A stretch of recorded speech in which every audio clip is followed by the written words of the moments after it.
Господине Пачимски, навистина мислам дека денешната одлука на министерот за здравство да не биде присутен овде, прво вие требаше да ја искритикувате. Не постои ниту една причина која што би го оправдала отсуството на министерот денеска кога се носи најважниот закон кој уредува здравствената дејност. Нема оправдување. И мислев дека вие тоа ќе го кажете како лекар чија што дејност и чии што пациенти зависат од овој закон. Јас денеска ќе ви кажам две образложенија зашто министерот е отсутен. Затоа што меѓу другото беше свесен дека ќе треба да даде одговор на овие прашања. Например, како е возможно директорите кои ги именуваше тој, оваа влада, меѓусебно да се тепаат и караат и да викаат полиција за да се отклучат кабинети за своите вработени. На тоа денеска министерот ќе мораше да даде одговор ако беше тука присутен. Бидејќи гледаме дека директорот на гинекологија тоа не го демантира. Напротив, темата на конфликти внатре во гинекологија заради кои што страдаат жените кои одат таму, се повеќе се продлабочува.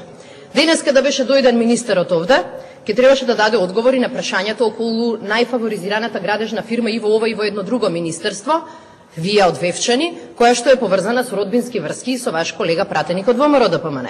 И за тоа ќе требаше да одговори и затоа го нема.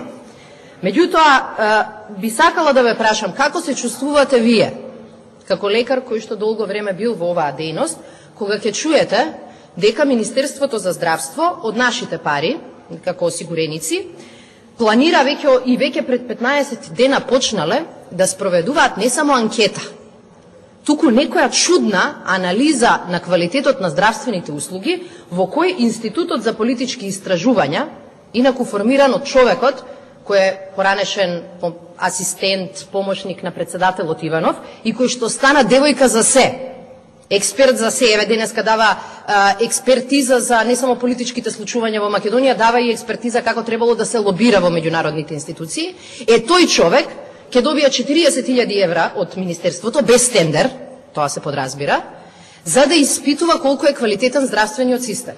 И при тоа ќе праќа облечени лица, маскирани како пациенти, кои што бидејќи имале некое здравствено образование, не знаеме какво, ќе се представуваат како пациенти и ќе ја коригираат и контролираат стручноста на лекарите. Па колеги, пратеници од ВМРО ДПМН, до каде ова ќе оди? Колку ниско не само здравствената професија, туку и нашето право како пациенти, сегашни и идни. Ако луѓе преоблечени како пациенти одат од врата на врата, ќе бараат примерните лекари да им дадат фалц упати. За да стигнете до клиника, ви треба упат. Дали тоа значи дека Министерството за здравство ќе прави криминалци и фалсификатори од луѓе на кои им поклони веќе тендер од 40.000 евра?